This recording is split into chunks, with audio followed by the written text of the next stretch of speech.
Yeah, if you just give me a second and try to get this audio taken care of. All right. I'm going to try here again really quick. Stand by. Yeah, if you just give me a second.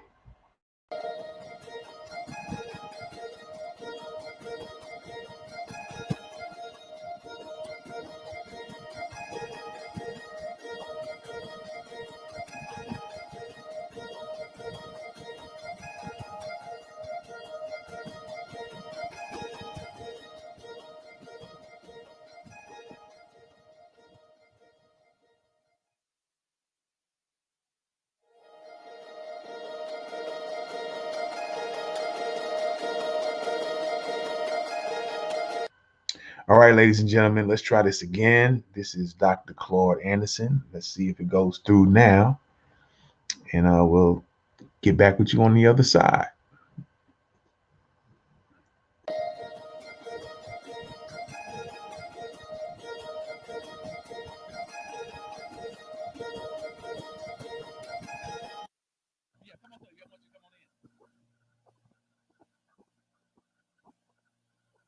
First of all, let me officially welcome you to Waterland Fisheries. We're an aquaculture facility where we use intensive culture.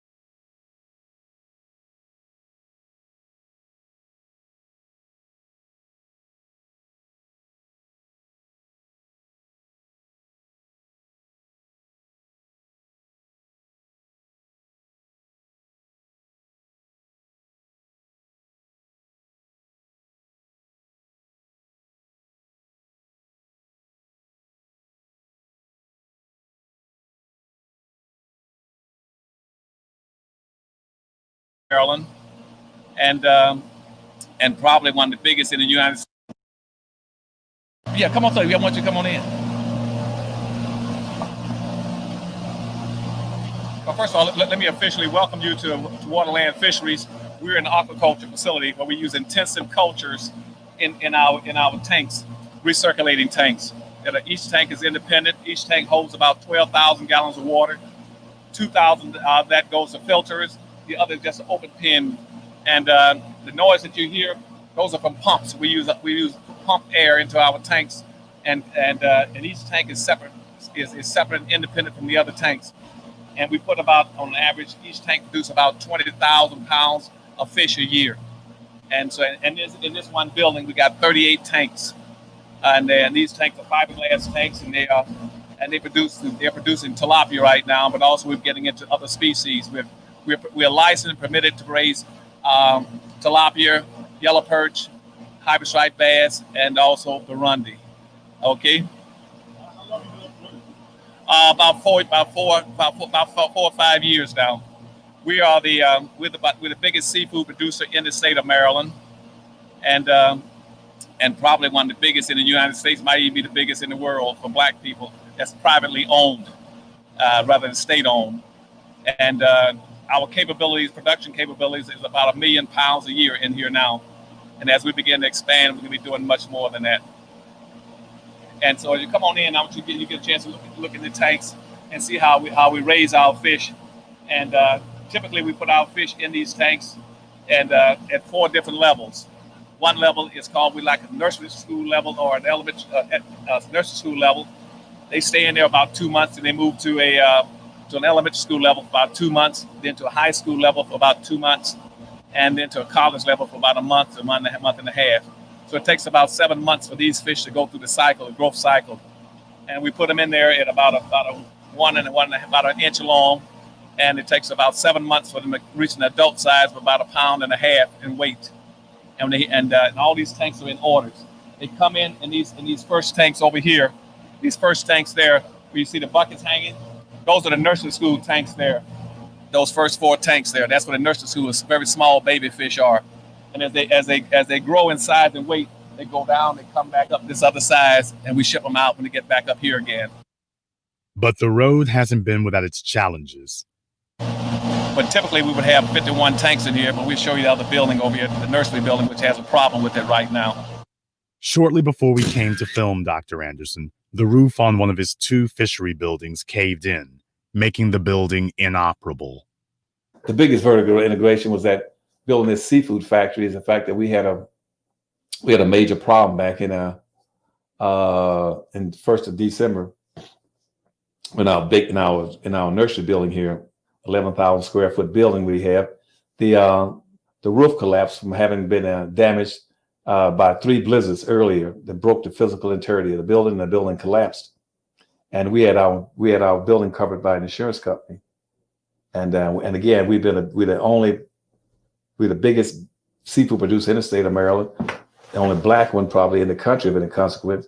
And yet, but we had it covered for about $1 million to $1 million point something in coverage. And we had it covered by a selective insurance company. We haven't received a penny to date. And because the insurance company is diddling around trying to find some reason to justify why they should not honor the claim. And so, right now, that's our biggest problem. So right now, it makes it a little difficult for me to be able to provide the vertical integration for blacks to do warehousing and wholesaling of fish instead of retail outlets, because I lost about 200,000 fish in that building that I should have been compensated for. The building should have been repaired. The roof should have been repaired. And all the equipment that was damaged and torn up should have been repaired. I lost 27% of my production. I haven't gotten any compensation. And here I'm going into the 6th month. And again, because the insurance company has not, to this day, honored its obligation. But in the future, aquaculture is going to be the thing. Right now, what most people don't know is that you're going to have major water shortages and food shortages coming to this country, just as we experience them in 3rd world countries now. About 15 to 20% of the people right now around the world are suffering from food shortages and water shortages. And they're going to have the same thing in this country. So future foods primarily is going to come from aquaculture. And we're sort of like the point of the spear, at least for blacks and some other countries. We're the point of the spear, head of the curve in raising food. And you're going to be forced to do that because of the feed conversion rate. It takes right now, like to get protein meat, it takes about 35 pounds of grain to raise 1 pound of beef. It takes about 14 pounds of grain to raise 1 pound of pork, and about almost 2 pounds of grain to raise 1 pound of poultry. I can get the poultry culture next door here, but it only takes almost 1 to 1 or 1 1/4 pounds of grain to raise 1 pound of fish meat, of protein. And so it's easier to raise fish and get in the conversion rate. You get a better return on your conversion and on your grain. Now, how many square feet? Now this building has about 33,000 square feet in it. These gas tanks up here? Gas? Oxygen. No, that's oxygen. I don't really know how much we're going there. Amir would know that. I don't know how much. Amir, how much oxygen do we use a month? You haven't. About 10 bottles a month. And how much is in each one of those bottles now? How much? Yeah, how much oxygen? Transfer fish around. So I don't really know, but it will take about 7 hours to run it in a small the small transfer tanks. So we don't really use it for the big tanks. We just use it for when we move our fish from tank to tank. That's when we use that compressed when we use that oxygen. Yeah, I'm not sure how much what the maximum content is in each one of those containers. But year round. Yeah, we raise fish year round. We're up north. And the fish we're raising are warm water fish, and that gives us an advantage of being able to raise warm water fish by raising them up north. And our location is extremely important because we're in the high density belt between Virginia and going all the way up to Boston. And our market is from Virginia all the way up to Toronto, Canada. And so you got the highest concentration of population in the United States right in this area. And equally as important, we have some of the best quality water in the entire United States right here. The water we use is spring water, well water coming right out of the ground. We don't use river water, lake water, anything raised outside. Now, any place on the earth raised outside, you can have either bacteria and all kind of animals on the skin, or they can get all kind of infections. If you raise them in cages or outside in the rivers and the lakes, then they get all kind of infections in them. How many people do you need to help run an operation like this? Typically we run about 10, 11 people. Right now we run about five or six, because most of the stuff is automated. Those are automatic feeders up there. Our fish are fed. We feed the fish every hour on the hour, based on their weight and what their eating habits are. They get about 11 feedings a day. But right now, fish is unique to anything else. Fish is something you can't save. You either get it and eat it, or it's gone. It's like you see people talk about, you see in the underworld, they talk about like cocaine shows up, either you eat it or use it, it's gone, it disappears. This is the same thing. It's not like cans of pork and beans or automobile tires or ball bearings you can put on the shelf and let them sit there for 3 or 4 days, a month, or a year. You can't do that, because when people buy fish, they got to take it home and cook it and fry it that day. You can't hold it very long. And so there's a constant turnover in raising, production, and consumption. And what's happening right now is that the consumption patterns in America is going straight up in seafood. When I first got interested in this in seafood, that's when I was with President Carter, and I was taking trade missions in the third world countries for the seafood industry. That came to me when I had the rank of an assistant secretary in commerce, but I was the chairman for a board of governors for economic development in the eastern and southern states. Every day on the east and west coast, we've dumped approximately about 20 million tons of raw sewage into the oceans every day by flushing the toilets all up down the east coast. That goes out to the sea. And your fish now got a lot of contamination in them. Leak, mercury, lead, all kinds of forms of bacteria. And even up in the Great Lakes, you got dead zones, like between Detroit and Cleveland. That's where the water is so contaminated, nothing will grow in there. And got fish in there that got AIDS, like human beings got AIDS, they got fish with AIDS in them. You got dead zones growing all around the world now, which means the waters are becoming so polluted, so contaminated, that nothing will grow, not vegetation or fish. And so, but in here, I bring them and put them in the clean water. We don't put anything in our water except the feed. And so if you want clean water, some of the best clean fish on earth, you can get them from Waterland Fisheries out of Maryland. That's some of the cleanest fish you're going to get. It's raised in pure, potable well water. So you've chosen a rather unforgiving business, basically. Like you said, you can't let it sit and let it wait. Yeah. So basically, you've got a sink or swim operation going. Yeah. See, and people come in based on their needs. We're selling on a vertical order. This is the vertical order. We sell to distributors over us, and the distributors call on a regular basis, say, "I'm coming by to pick up 10,000." We don't sell it to the small right now. We're not selling it to small consumers. We're selling primarily to big distributors. And most of our distributors are either local, or they're up in New York or in Canada. And they come in with tractor trailers. They pick up like 10,000 pounds at a time. And our fish are sold into a live fish market. We're in a niche market, the live fish market. And we're going to spread into the dead fish or dead on ice market. But right now it's strictly live, because live fish brings in more money than dead fish. And particularly in our market areas, primarily with Asians right now. Asians will pay much more money for clean, healthy fish than they will dead fish. And see, most of the fish you're getting coming into the country now, about 90% of all the fish you're eating coming in right now in any of these stores is coming in from overseas. And a lot of it, a significant portion of it is being raised in China, Vietnam, South Korea, Honduras, Costa Rica, and in the Far East, it's being raised in sewer water and fed human waste and animal waste.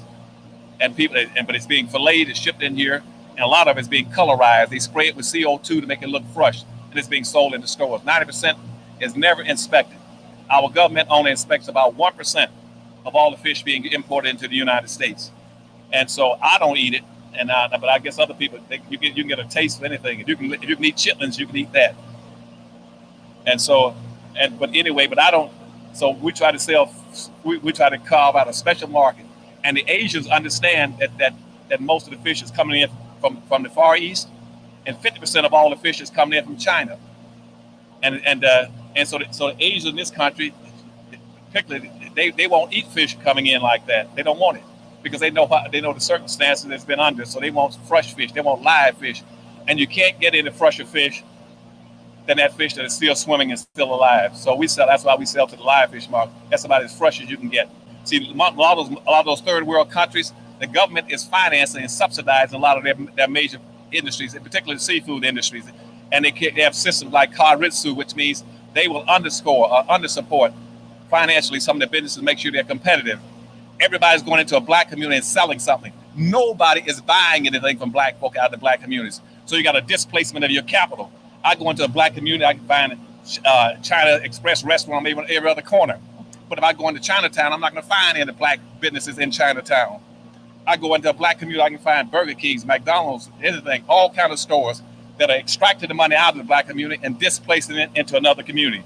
But if you go into anybody else, but you go into anybody else's community, you're not going to find any black businesses. That's why you're poor and impoverished. That's why you have a high unemployment problem. And we'll explain this when we sit down and later on discuss group economics. You cannot survive unless you begin to build industries and businesses around your competitive advantages. And why? I say based on competitive advantages. What do I mean by competitive advantages? I mean that black people should look and see you must learn how to dominate in businesses and industries wherever you dominate in population and spending patterns. And right now, I chose seafood. Why? Because blacks eat 3 to 4 times more seafood than whites, and we spend $9 for every dollar whites spend. So we have a competitive advantage in seafood. So consequently, we should be controlling everything in seafood from the bottom to the top, from the production to the retail, or from the boat to the throat in seafood. You should be controlling it. You should have all these levels of businesses where you can provide jobs and business and accumulate wealth for your own people. And if you go into any McDonald's, or not McDonald's, go any Red Lobster, any seafood restaurant, I can guarantee you that maybe about 40-50% of all the people are going to be blacks, because blacks eat that much seafood. But yet we're not in the industry. I'm one of the fewest in it. That's why I'm raising this feed. But now, since I got a foundation here, what other blacks should be doing is saying we're going to build businesses not to compete and replicate what Anderson has done, but to go to the next level. We're going to go and start building warehouses and distributorships so that he can ship his fish to us. So to answer your question about what do I do with the fish, I should be shipping all my fish now instead of going all just focused strictly on the Asians right now. It should be one of the black distributors, warehouses all over the United States. And then above that, those blacks in the warehouse and distributors, they should be shipping into black retail outlets all over the United States. Black lobster restaurants, black seafood restaurants. You understand what I'm saying? That's where it should be going. But since we don't have a vertical integration, I got a platform, but I got to go into someone else's community and get into another ethnic group or racial group and sell my product to them, because they understand the importance of it and they want to buy clean, healthy food, and they will buy it from us. For your customers that you distribute to, what percentage would you say are black? Right now, custom probably 0. Why is that? Because they're buying stuff coming in from overseas. They're non-competitive. They're giving their money outside the community. 98% of the black dollars are not going back into the black community. They're going outside. And inside the black community, only 2% is staying into black hands and black businesses inside their own communities. Have you talked to them about that? Every one of my books are designed to talk about that. I've been preaching this for 40 years. But again, half of our people don't listen, the other half don't care.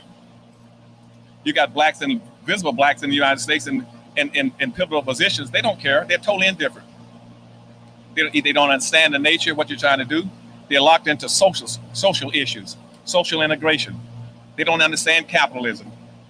If I find 3 blacks say, what's the definition of capitalism? They can't tell me. They got a negative attitude about capitalism, even though we live in a capitalist society. Capitalism came into existence because of slavery in the 1500s. And it started in Portugal in about 1504, 1505. And it had a very specific definition. Capitalism means learning how to own and control the land, the business, and the resources, and use other people's labor to enrich yourself and your community. That's capitalism. You want me to repeat that for you again? I'll make sure your listeners understand what it is. Capitalism means learning how to own and control the land, resources, and businesses, and use other people's labor to enrich yourself. That's why slavery worked so effectively. That's capitalism. That's in the 1500s. Now, W.D. Du Bois in 1915 defined it similarly. W.B. Du Bois says capitalism is like having 4 years of corn. You eat, save, and sell, and use the seeds for next year's planting. That's capitalism. Where in that, where you see blacks selling, producing, okay, and using seeds for next year's harvest? Do you see me in either one of those definitions? I mentioned anything about social integration. Did I mention anything about civil rights? Civil rights and social ain't going to help black folk. All they're going to do is it's going to contain them, while other groups go by them at 200 miles an hour. And other groups are going to take over the civil rights movement. And the civil rights movement used to be all black. Now less than 1% of any lawsuits filed, litigation filed in civil rights pertains to black folk. Gays got that now. They're gone with that. You can forget it. You're out of civil rights. Civil rights started in 1865 in response to the Dred Scott decision in 1858, saying no black man has any rights anybody is bound to respect. And so in 1865, the radical Republicans, who were the liberals at that point, came up and said, we got to pass a law that defines something that would counter the Dred Scott decision. They said, and we got all these blacks coming out of slavery, almost 5 million blacks. What do they need? And people like Charles Sumner and Thaddeus and Congressman Benjamin, they said on the floor of the United States Congress, there's only two things that a black person can be. He's going to be a slave or he's going to be free. But to be free, he must absolutely minimally must have 40 acres, a mule, and $100. And here we are now, 140 years later, and you haven't had either one of them. You never got the 40 acres and get the mule, you never got the $100. Otherwise, they say you can't compete. And that was the 1865 civil rights laws. They did it again in 1866, the civil rights laws. They say the same thing. And later on, after it had been vetoed, they overrode President Johnson's vetoes. They made it the 14th Amendment in 1868. And as soon as they made it the 14th Amendment, everybody piled in and says, we're equal just like blacks. There's no difference between us and black folk. There's no difference between us. So some white meat packers down in Louisiana, in your area, filed a court case in 1968 that went to the Supreme Court. And the decision was rendered in 1873. They filed trying to use the 14th Amendment, which is the civil rights laws. And the court says the civil rights laws and the 14th Amendment only pertains to black people. It only pertains to black people. And it said, and it was mandated in the enabling language says that Congress is mandated. And you all know what a mandate is. It says Congress is mandated to use all necessary means and measures to lift the burdens of slavery off the backs of black people. It didn't say off the backs of minorities. It didn't say off the back of poor people, off the back of gays, off the back of women, off the back of illegal immigrants. It said the black folk. Nobody listens, nobody abides by it. And so, and they went into integration with scattered black folks. So now you don't have a groupness, a group self-interest, and we're going into integration. We're the only people in this country that have been pursuing social integration. No other group comes in here and try to pursue social integration. You don't see any white Indians coming off a reservation saying, we want to integrate. You don't see the Asians saying, we want to integrate. You don't see the Hispanics, we want to integrate. Only black folk. Integration weakens you. You cannot practice group economics. The long and short of my spiel to you now, you cannot practice effectively, competitively, group economics integrated. It can't be done. It's impossible. There's no way I can empower this hand by spreading my fingers. There's no way I can say, well, I spread my fingers, that make it stronger. You got to be absolutely stupid, stuck on stupid to say I can spread my fingers and get stronger. You stick together and play and practice as a group. Racism is a team sport. You play as a group. You cannot play as an individual. And all the people you may interview and talk to, they start talking about what they've done as an individual. It's totally immaterial what they've done as an individual. Not directly relates and translate into the group. The reason Jews are effective in this society is because they operate as a group. Asians operate as a group. Gays even operate as a group. Women operate as a group. The biggest bank in America is the Women's Bank, National Women's Bank. They operate as a group. Only us, we, black folk, always want to talk about, well, we're not monolithic. Some of us can do this. We got our rights to do anything. You'll never make it.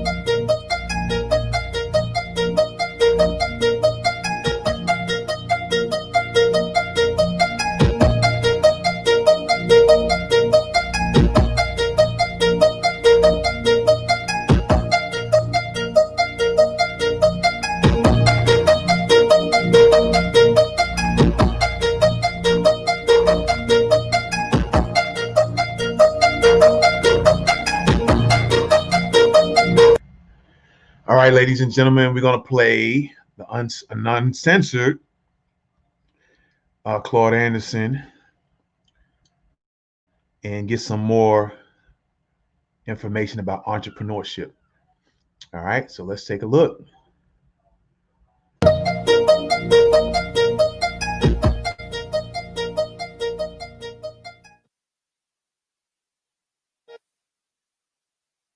I've got one question that I came 1,500 miles to ask you. Sir, why are we the poorest people in the United States? For a very simple reason, that we're not practicing, as I said to you earlier, we're not practicing capitalism. We're in a socialistic society trying to swim upstream in a capitalistic society. It won't work. We don't own and control a sufficient amount of anything. In proportional comparative terms, we're exactly where we were on the eve of the Civil War in 1860. And it's not social integration, not civil rights that determines your opportunities, your equal opportunities, or your competitiveness. It's what you own and control in terms of vital resources. That's what determines what you're going to get in this world. So you see all the people got the money. You're talking about the wealthy blacks, whether it's Oprah, the rest of them.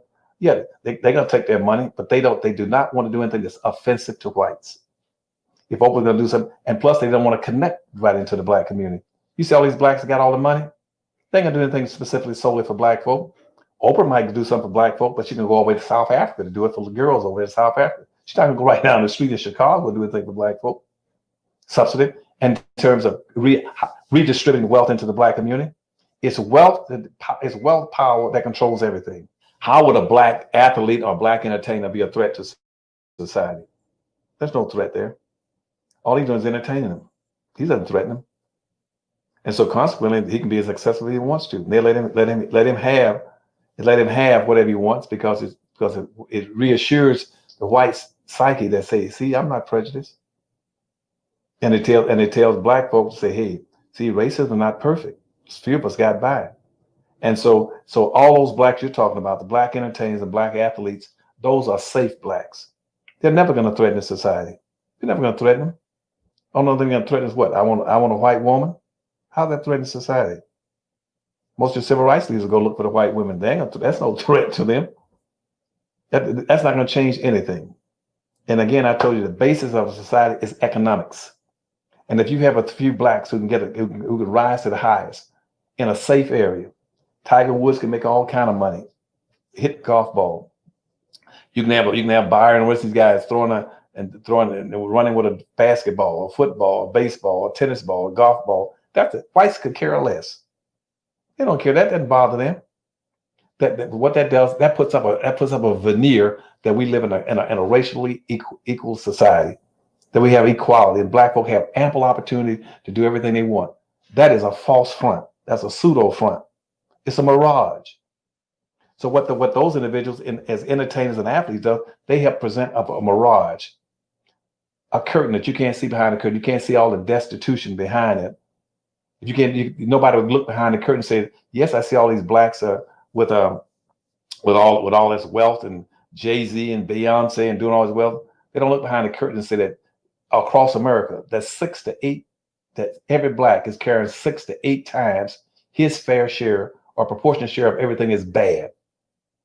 Everything is bad. Blacks are carrying 6 times to 8 times what they should be carrying. That you look at, nobody tells you, but that 37 to 30% of all black people in America are beneath the poverty line. That 36% of all the black children are beneath the poverty line. That another 35% of all the blacks in America are right at the borderline of going beneath the poverty line. So if they were to lose a little bit of money they had invested in a house and a car, maybe a little bit of furniture, that 66%, almost 2/3 of all the black people in America will be beneath the poverty line. That the wealth gap is increasing between blacks and everybody else. See, they put blinders on. You can't see it. You've been colorblind and bamboozled by watching the Beyoncés and the Tiger Woods and the Jay-Z's and the Oprahs, think that somehow black folk are doing well. I had a white guy call in one day. I was on the station in Oregon and says, Dr. Anderson, he says, you keep talking about how bad all things are for black folk. He says, well, I can't believe that. He said, I think y'all are doing well. He said, I think y'all just taking over everything. I said, what do you mean taking over everything? He said, well, taking over everything. I said, who's taking over everything? He said, well, look at, you got Bill Cosby and you got Tiger Woods. I said, wait, hold a second. I said, Tiger Woods, I said, 2 or 3 blacks you name, I can put the well-off blacks in America in a cab and take them every place I want to take them. I said, why you pick Tiger Woods? I said, well, look at Tiger. Well, Tiger Woods taking over everything. I said, secondly, and more importantly, I said, Tiger Woods is not even black. He said, what do you mean he's not black? He said, he's a calibration or something. He said, well, it looks like an N to me. I said, really? He said, yeah. He said, y'all getting everything, just taking over everything. I said, but we're not. I said, the masses of black in this country are suffering. They're suffering. I said, as a matter of fact, we live in a nation that's based on wealth. It's based on wealth. I said, do you know right now that the average white person in this country has 3,500 times more wealth than the average black? You got almost 40 million black folk here. I got 3 white men that got more money than all 40-some million black folk put together. What are you talking about? If wealth is a determining factor that decides what your opportunity is going to be, whether you're going to have equal opportunity or any kind of opportunity, is based on wealth, and 2 white men in America got more wealth than 40 million black folk, what are you talking about?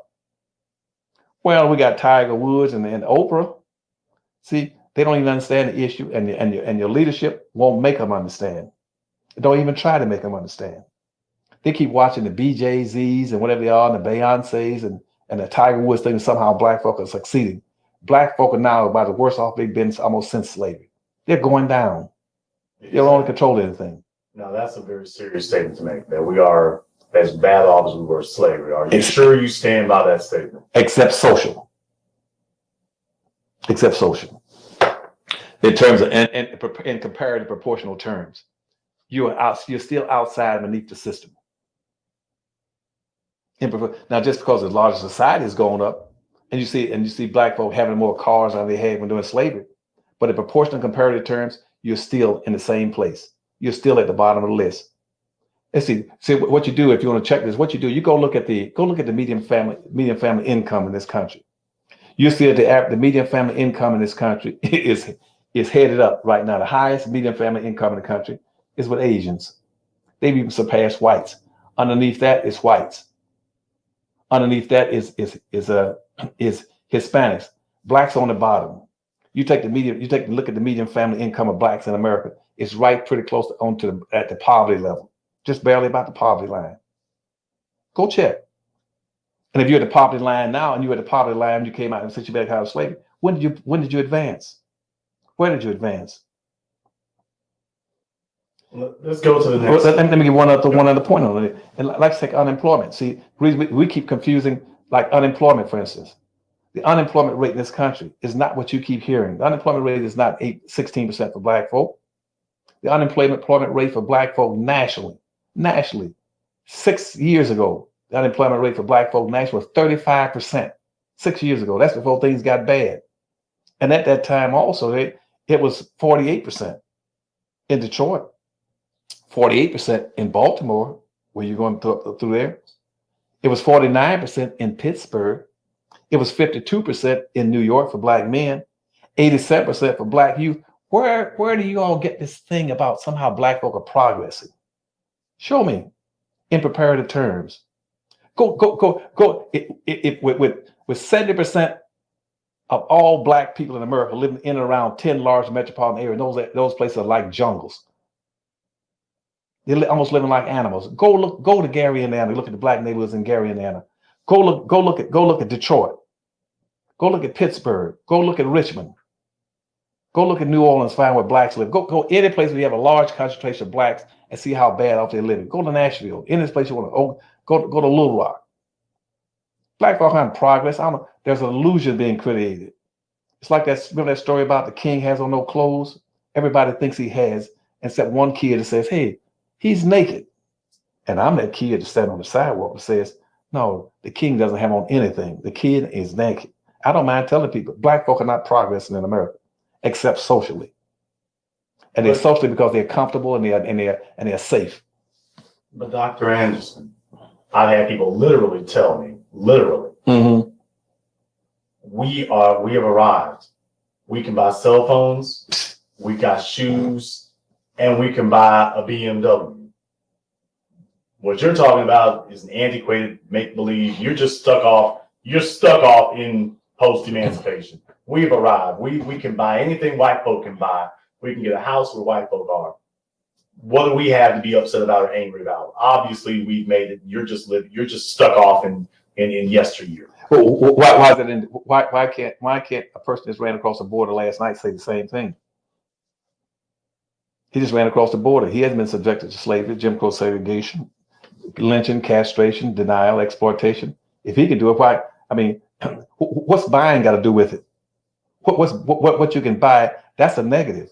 See, what you're doing is you somehow don't confuse consumer power as being a power. Just because black folks say, I can go buy something, that's a negative. You should be asking just a question. What can you produce? It's what you can produce that makes determine whether or not you're successful, not what you can buy. What can you produce? You live in a society that's based on production.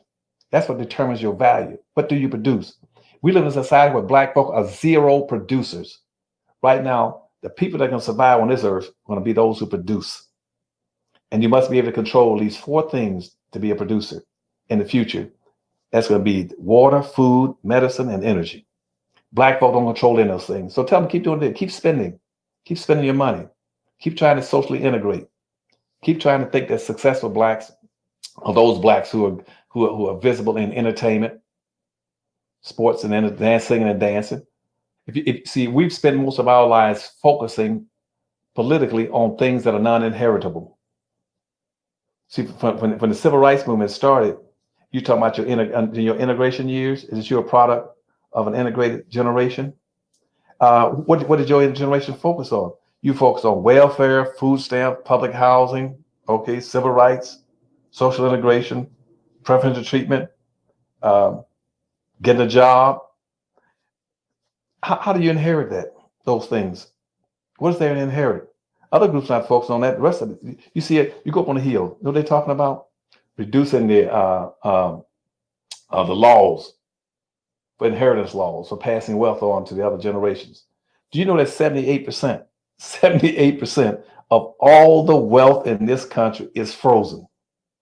It's locked into those societies. I told you that race earlier. It's locked in their society. It's locked in the bank accounts, security accounts, trust accounts, funds, the schools, and the families. It's locked. Only about 13% or so, 13 or 14% in that general area. I said 80, it's 87%. I'm saying 70, 87% of the wealth is frozen. Only about 13% is up for grabs. That's all you can get. The rest of it is locked. And a typical white person right now, as an example, wealthy, they live off 87% of their income comes from unearned income. They're getting it from unearned income. They're getting it from Wall Street, from the stock markets. They're getting it from rental payments for property owned. They're getting it from trust accounts. They got unearned income coming in. Where is your black unearned income? What's that going to be? Food stamp, welfare, unemployment compensation? Where are you going to get unearned income from? And they keep telling every black generation, integrated generation, that you've inherited something. What have you got to inherit?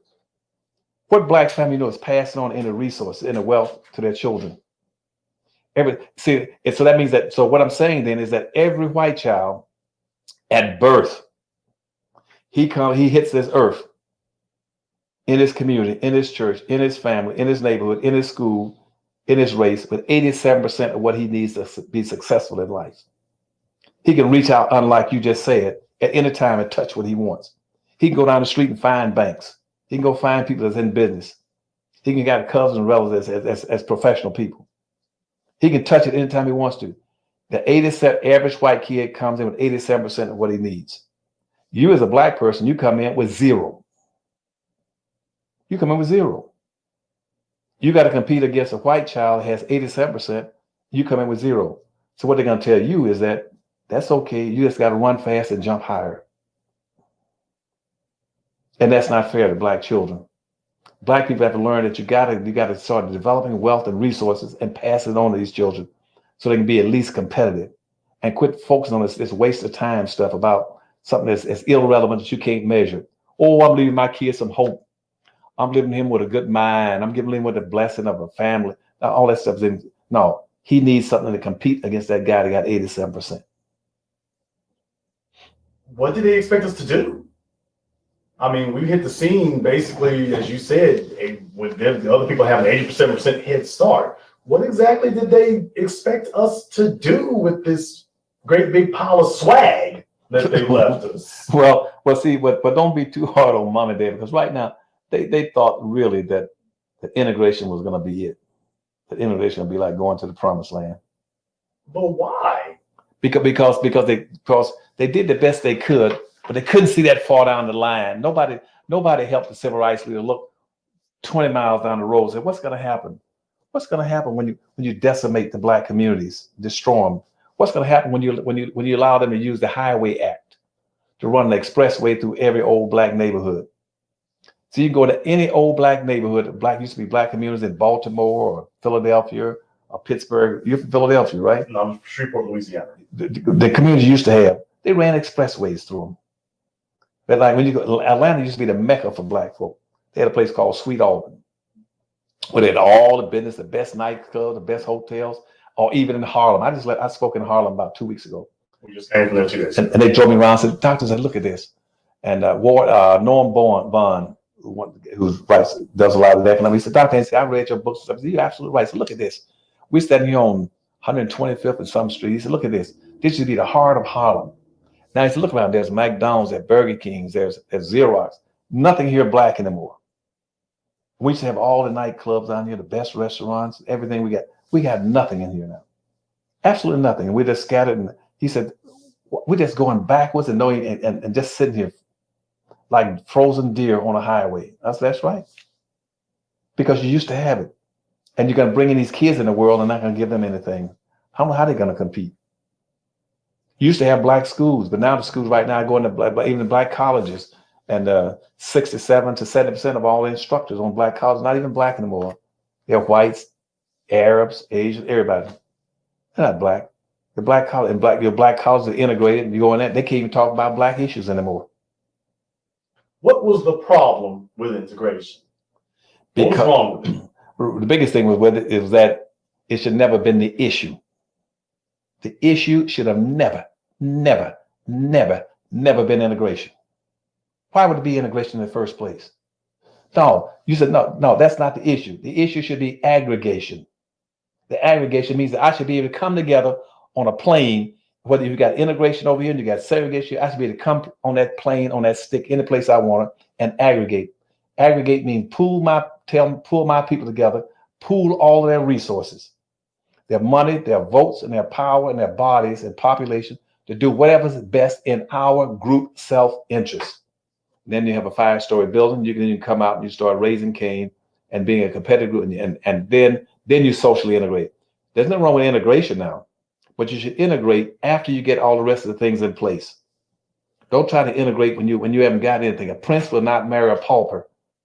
Try to first be able to build wealth, build power, be a competitive group, and then whether or not people like you or love you is immaterial. You get your loving elsewhere, but make them respect you and appreciate you and compete for the ownership and control of wealth and resources on this earth.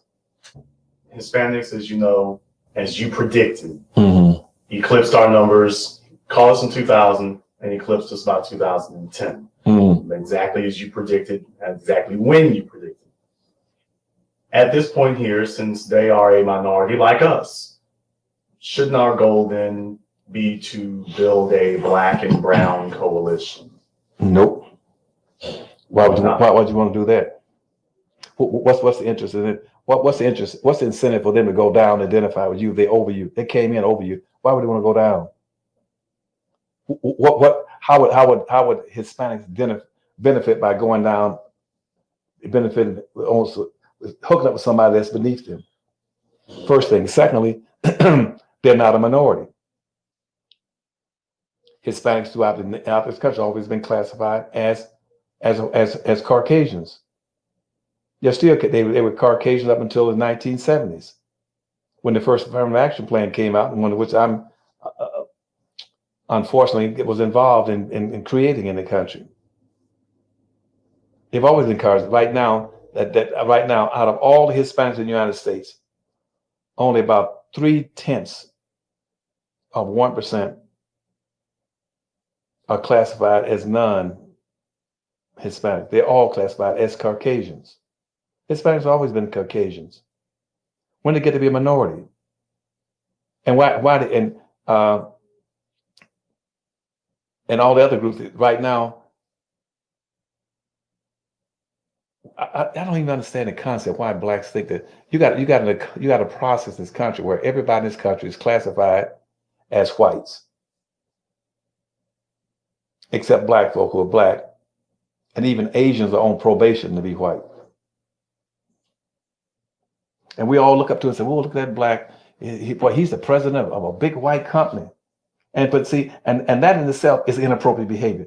You would never ever see any other group classifying and using as a model people in their race and how they've achieved success in someone else's business in another community. You would never see Asians bragging about how successful they are at getting a big job in a white corporation over a white corporation. You never see a white person go and brag about how successful he is with blacks because he's now running a black corporation. We see everything upside down and backwards through conditioning. Just been conditioned to see everything upside down and backwards. That's called social engineering, and it's been perfected on black folk. What happened right after slavery? Or should I say, what should have happened right after the Emancipation Proclamation? What should have happened in that 1860s to 1890s period? Well, the first thing you should have done, is we should have done, or the country should have done, was to make sure that the civil rights laws in the 14th Amendment stayed peculiar to black folk, as it was mandated. That's point one. Rather than broaden and say everybody can now have access to it. We'll all pretend that everybody's been treated or maltreated just like black folk. That's the first mistake that went on.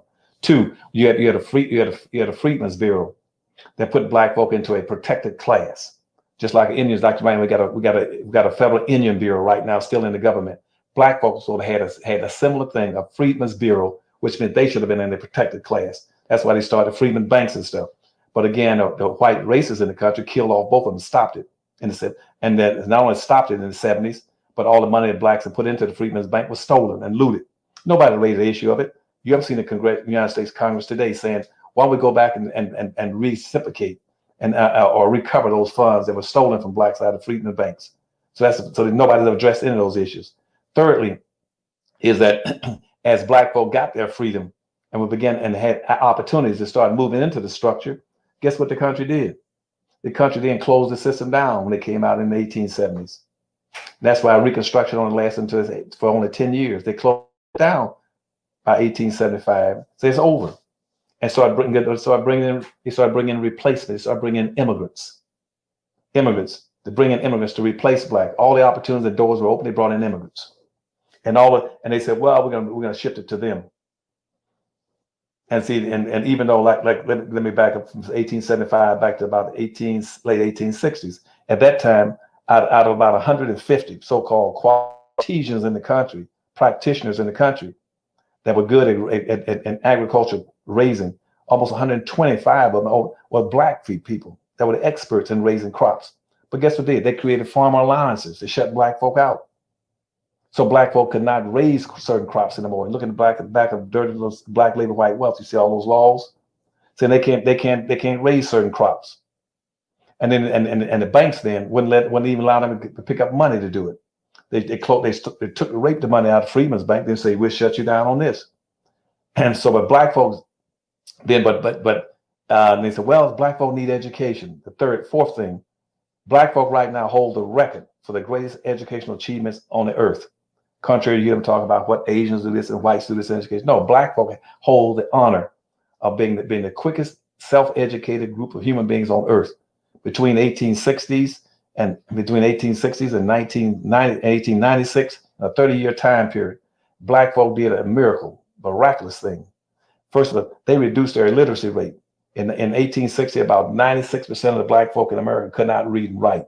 In a 30-year time period, they reduced their literacy rate down to about 40%. In the same time, but during that period of Reconstruction, after the Emancipation Proclamation, when they should have used those blacks who are now self-educating themselves, they brought in immigrants and started putting those immigrants in a position of authority and supervisors and allowing them to raise up in the system, even though those immigrants coming to the country had the same identical illiteracy rate of black people. But that most of the immigrants coming to this country could not read and write. Most of them had the equivalent of a third or fourth grade education. even those who wrote the Declaration of Independence, then today's term would be a third grade or fourth grade educated person. But they didn't elevate blacks.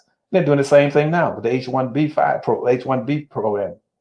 But where now, where after the Civil Rights Movement in 1960s, when they had a chance again, when blacks came out of segregation, they should have again said, well, why don't we now build opportunities for black folk in businesses? But what they did instead, they came up with globalization and passed laws so that all the major corporations could move their businesses out of the country. So we didn't have to give black folk jobs. Because in the 1950s, black folk were the greatest producers on earth of products. We had about 200 shoe manufacturing companies in the country, put out the best quality shoes in this country, in the world.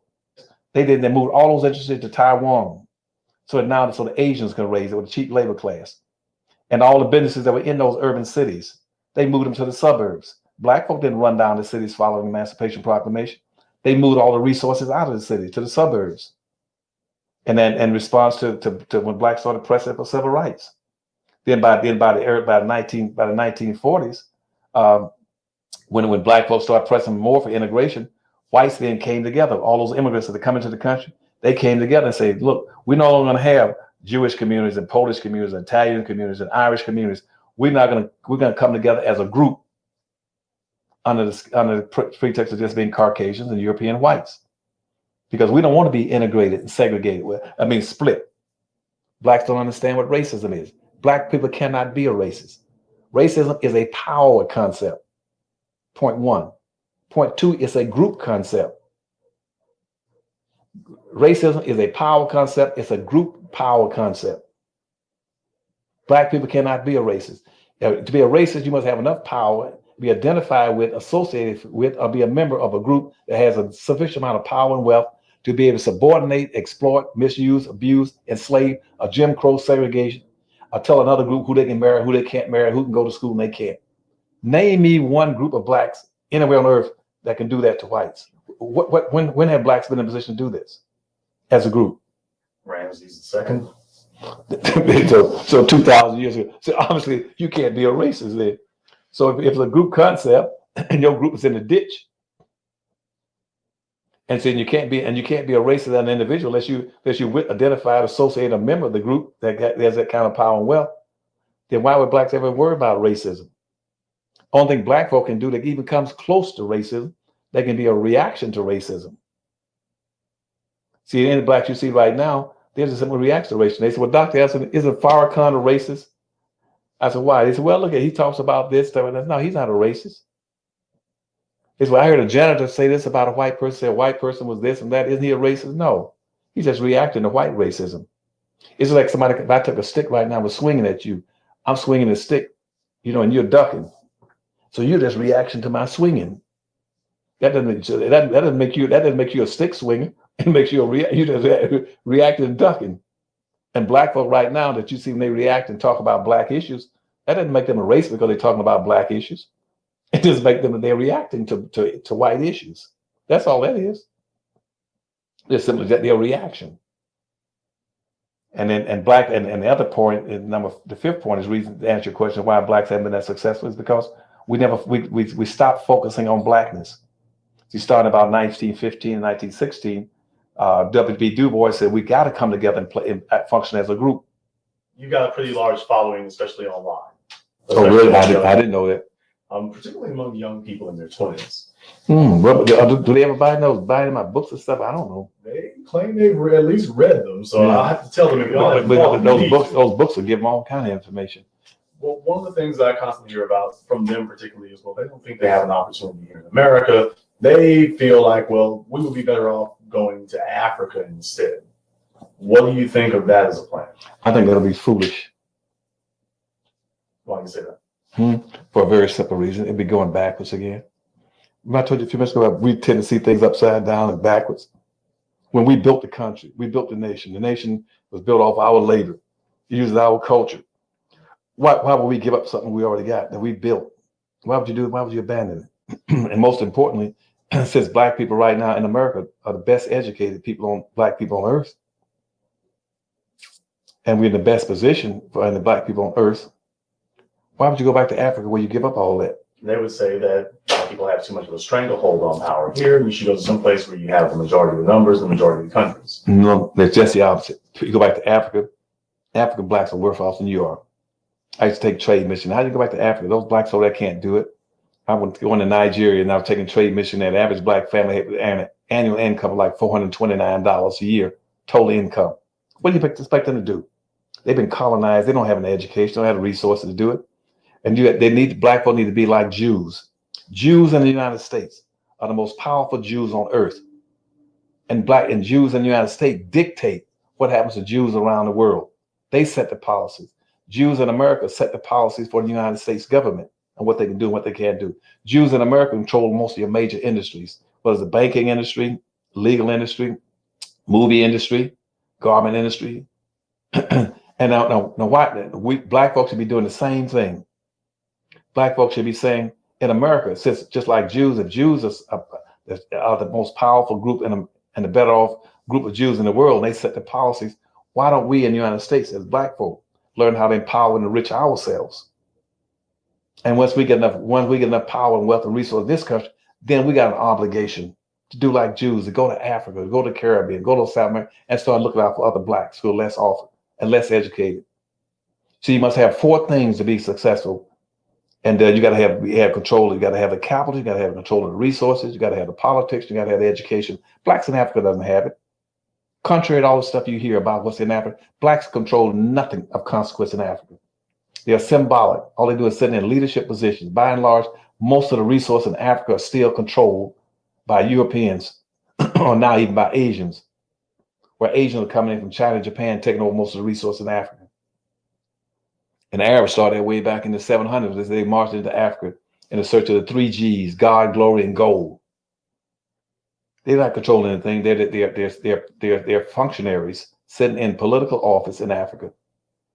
If you go to something like ECOWAS, all the economic arms of Africa, and pull them together and say, now you started pulling all your resources together and then come to America and hook up with the blacks in America. And having a reverse investment trade program, like I was trying to sponsor with Major Jackson down in Atlanta, Georgia, or trying to set Detroit up as being the Pan-African capital of the Western world, where on a regular basis annually you have big conventions in Michigan or someplace in the United States, preferably Detroit, where blacks from Africa bring over all their resources and their tools, and they pair off with all the blacks in this country who's got the capital and the training, the politics. You begin to build major international industries together. Pool your resources. Remember what I told you, it's aggregation. Act like you aggregate in this country, blacks around the world got to aggregate, and work together and build vertical industries with power and wealth so they can be as powerful in the world and set policies in different international settings, just like Jews. Why is being black so important? Why is that so critical to you?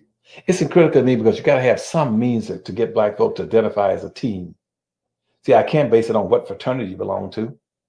I'm going to say, okay, you blacks are coming together and you're an alpha and you're a kappa. So what? Okay, you come together. Okay, let's identify as a team because you're gay and he's straight. So that's not it.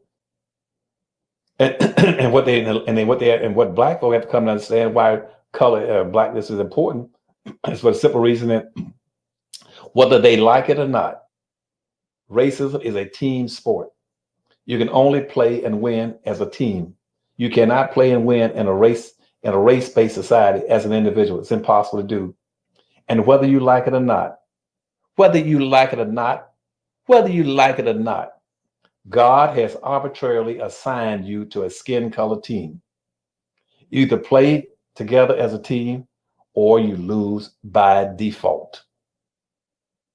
What do you want people to learn from your participation in this documentary? I want them to learn that all people are good, basically got some good qualities. And that and it's not just whites. Whites, see, I don't want to blame whites. Whites do what they're supposed to do to take care of their people. Asians do what they do to take care of their people.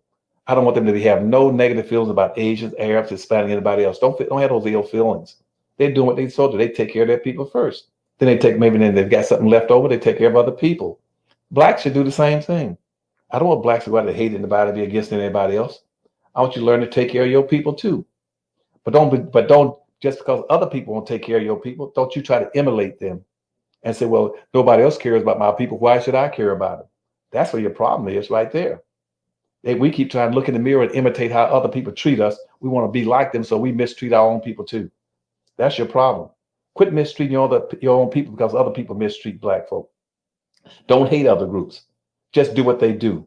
If they spend their money with their own people, you spend it with your own people. Right now, all the people, all the businesses in this country, all the groups in this country, they are boycotting your neighborhood and boycotting Black businesses. As long as you live, you're never gonna see a white person or an Asian person, somebody get in their car and go down to a Black neighborhood, go into a Black store and buy something from a Black person.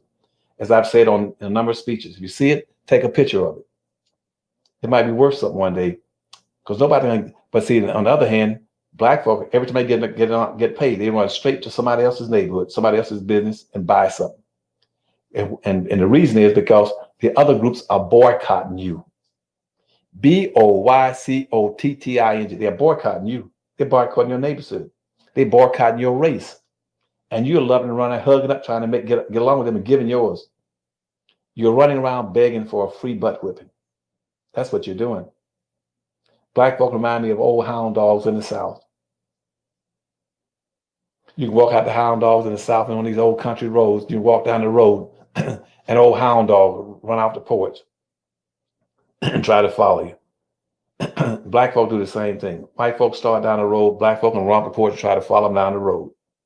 White people turn around and take a rock or stick and throw it and say, go back. Black folk will run like the hound dog, run back down a little bit and go into the bushes behind a tree and wait. And look out, peep out, see how far down the road you've gone. Then they sneak out again and follow you some more. They don't understand. Quit trying to chase people down. Stick with your own people. Love your own people. Don't hate anybody else, but love your own people and care about your own people. And in conclusion, I got to close with this statement because I got to go. It reminds me again about as being like a pilot. Now, I'm a pilot, okay? And I know in flying, if you're flying commercial, one of the first things you do before you take off, okay, you try to call attention to things that your passenger must be aware of once we lift off, okay? You tell them that if we ascend at nighttime to 10,000 feet and during the day at 33,000 feet, and for whatever reason, should we be unfortunate enough to lose cabin pressure, automatically in a panel over your seat, a mask would fall down. When the mask falls down, the oxygen mask falls down because of loss in cabin pressure. Take the mask, open it up, and put it on yourself first. Don't try to put it on a passenger sitting beside you. Don't try to put it on a child sitting beside you. Put it on yourself first. It's called self-interest first.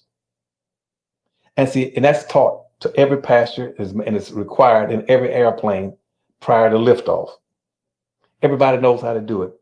But in real life, every group knows how to do this except us. That Black person on that plane would get up as soon as the mask falls down. He would look around and say, anybody back there need a mask? Any poor people, minorities, people of color, any diversity people back there, multicultural, y'all need a mask? You want to say, sit down, fool, and put the mask on yourself. That's what Anderson is talking about. He don't want you to hate anybody. He don't want you, just because you put the mask on yourself doesn't mean you hate the rest of the people on the plane. It means poor people cannot help poor people until you help yourself. Take care of your own self-interest, your own group of interests first. Then if there's something left over, then you go help other people. That's what I want Black people to do. I do not want to, under any circumstance, want them to hate any Asians, Arabs, or whites, or anybody else. Why? Because I got most of my friends, I got a lot of friends that are Asians and Arabs, and Hispanics. I got relatives that are whites, pass for whites. Okay. I got relatives that are Indians. And I came from a mixed heritage. I don't want anybody hating anybody. But in a team sport, I want you to play with the team colors you're wearing. When you go out on the field, learn to play as a team. Play to win.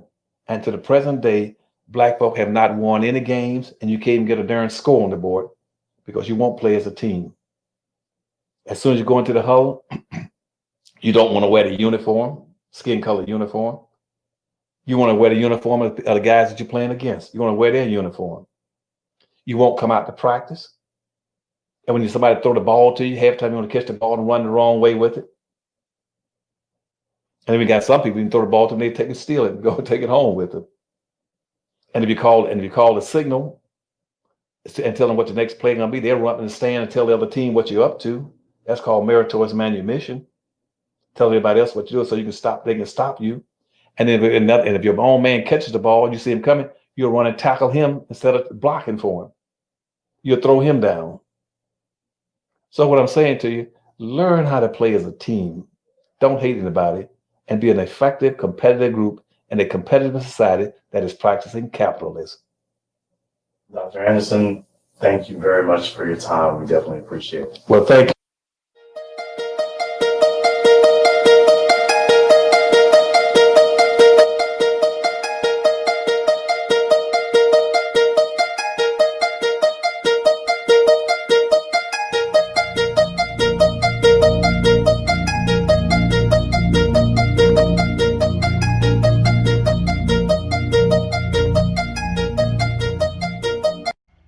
All right, everybody. I appreciate y'all checking this out.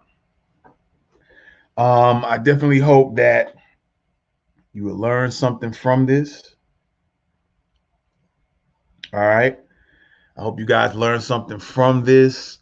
I thought it was important to play this instead of looking at the inauguration, because we already know from last year's, from comments, from news reports, from Joe Biden's own tweets, from videos between Kamala and Biden, their interviews. We all know what they're about.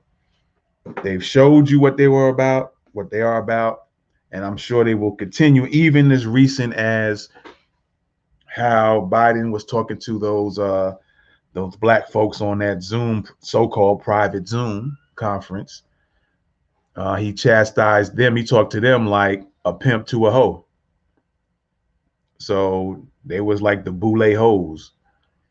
So he talked to them real greasy, and they just stood there and looking around like, yes, massa, thank you. And so I thought it was important that you guys definitely check this out and, do some thinking and maybe consider changing some actions. All right. Maybe consider changing some actions, can change some things about how you treat each other as black folks, two black folks. All right. And again, I appreciate y'all. And I'm gonna get out of here. This will definitely go under the special report. I didn't put any intros or anything on it. Maybe next time in future lives we'll do that. But again, like I said, I hope you guys definitely take some heed. If you're gonna be watching those who watch the replay, consider some things. Dr. Claud Anderson said some deep stuff and some important stuff and some commonsensical stuff in this. All right. You can wait and see what Biden does for you. Black folks, talking to black folks in particular, you can wait and see what he does. But while you're waiting, there's going to be a whole lot of other things going on. A lot of times in your face, sometimes things getting planned behind the scenes, and then later they'll take action on those plans in your face. And you just stand there looking like, oh, okay, well, they're going to do something for us and it's going to come out great. So I hope you guys paid attention and took heed to Dr. Claud Anderson and what he said. Okay. Hopefully this makes you move a certain way, move a different way. And again, we'll see between today and the next 3-4 years. We'll see how everything goes down, how black people behave, and how this administration is going to behave towards black people. All right. With that being said, this was a special report. This is a special report. and I thought it would be appropriate to add, put this on in place of the inauguration. And how corny that is, it's nothing but rituals anyway. And that being said, we're gonna get on out of here. All right, peace.